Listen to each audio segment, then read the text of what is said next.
Assalamualaikum warahmatullahi wabarakatuh.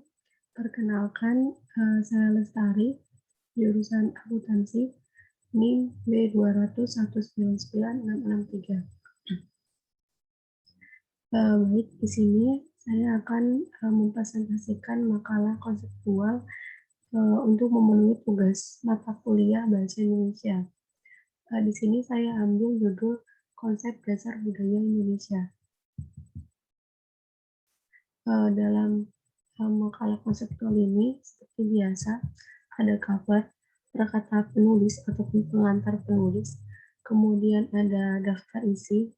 Di sini ada 3 bab. Yang pertama, bab pendahuluan, ada latar belakang, perumusan masalah, tujuan, dan manfaat. Untuk bab 2, pembahasan, disesuaikan dengan judul makalah yang saya ambil, pembahasannya. Dan yang ketiga adalah penutup. Langsung saja, di sini ada pendahuluan.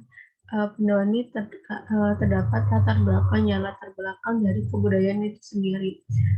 Budaya ataupun kebudayaan itu merupakan suatu warisan dari orang-orang terdahulu atau yang biasa disebut dengan nenek moyang ya, di mana mempunyai kebudayaan yang dimana kebudayaan itu sendiri akan terus sampai kepada anak-anak di masa yang akan datang.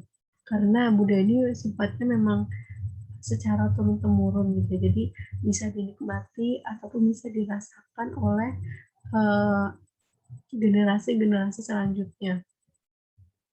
Kemudian di sini kebudayaan bukanlah semata-mata sebagai identitas ataupun ciri khas pembeda, namun sebagai pengontrol kebudayaan yang lain dari suatu daerah. Jadi di sini kebudayaan istilahnya sebagai pengontrol ataupun sebagai pertahanan dari kebudayaan-kebudayaan lainnya, karena memang di suatu daerah, negara, wilayah itu mempunyai kebudayaan yang berbeda-beda.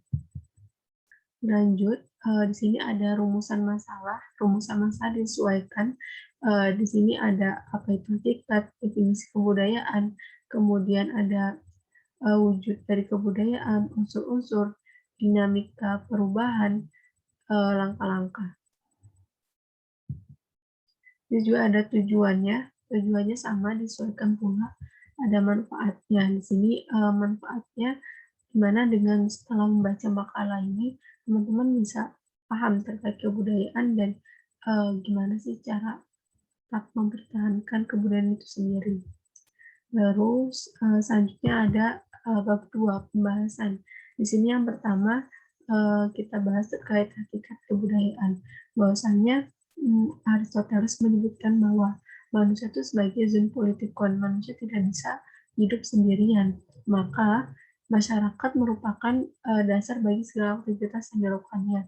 Tampak di sini bahwa masyarakat bukan hanya kebudayaan, tapi menjadi kondisi mutlak bagi kebudayaan.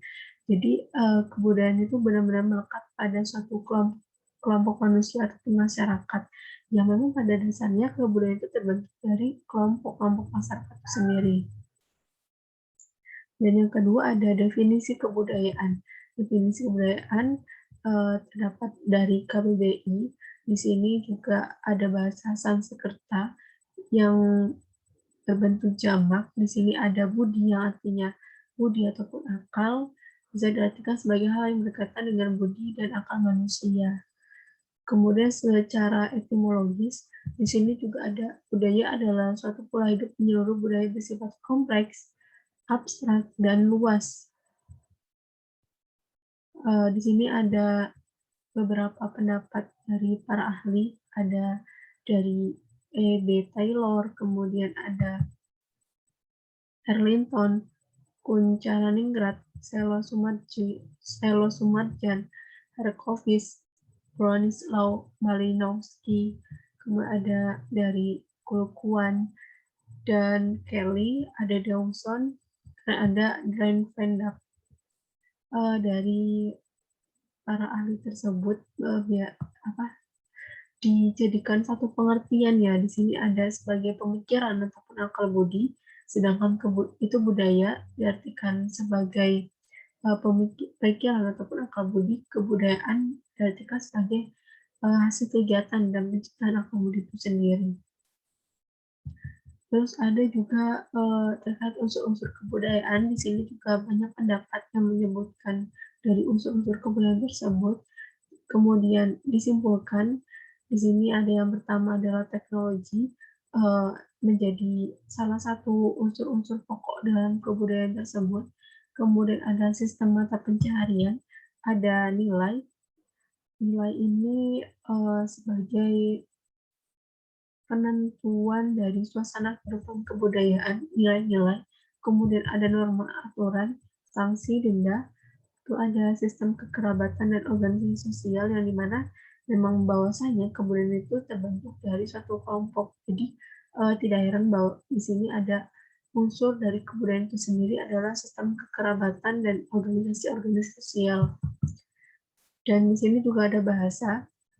Bahasa itu juga pasti ada kesenian, ada sistem kepercayaan, dan yang terakhir ini ada sistem ilmu dan pengetahuan, dan ada pula lagi ini ada simbol penambang.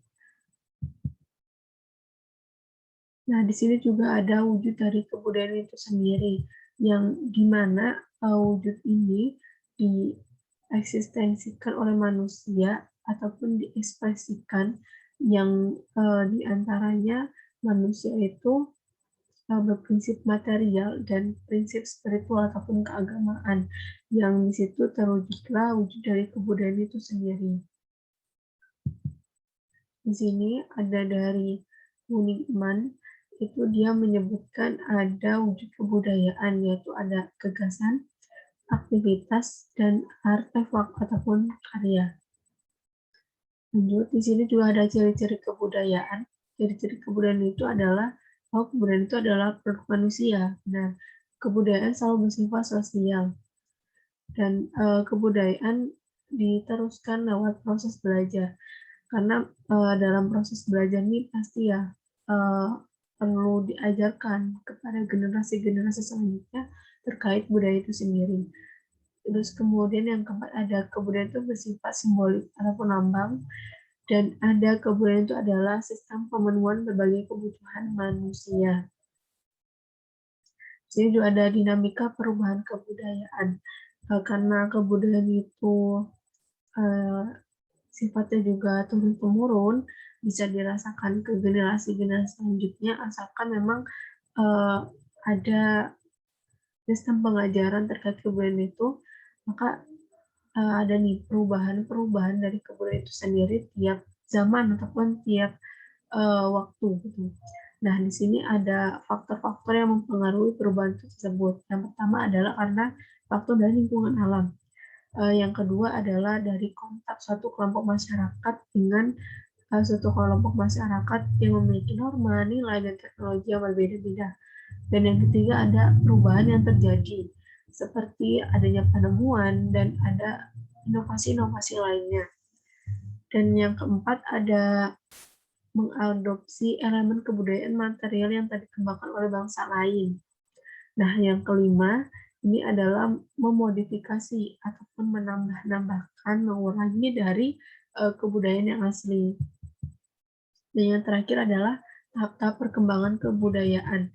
Di sini ada 3 tahap. Yang pertama ada tahap elitis, ontologis, dan ada fungsional. Tahap elitis ini adalah sikap manusia yang merasa dirinya terkepung oleh kekuasaan gaib yang ada di sekitarnya, yaitu kekuasaan dewa, alam raya, atau kekuasaan lainnya. Dan yang kedua adalah tahap ontologis, dan yang ketiga ada tahap fungsional. Dan yang terakhir ada bab 3, yakni penutup samaannya, terdapat kesimpulan, implikasi, dan saran. Kesimpulan di sini bahwasanya pentingnya suatu edukasi dari kebudayaan itu kepada generasi milenial agar sifat kebudayaan yang secara turun-temurun ini dapat terus dipertahankan. Terus di sini ada daftar pustaka atau sumber dari penulisan makalah konseptual ini, yaitu diambil dari 4 jurnal dan ada 3 buku. Mungkin cukup itu saja yang bisa saya sampaikan. Saya akhiri, wabillahi taufiq wal hidayah. Wassalamualaikum warahmatullahi wabarakatuh.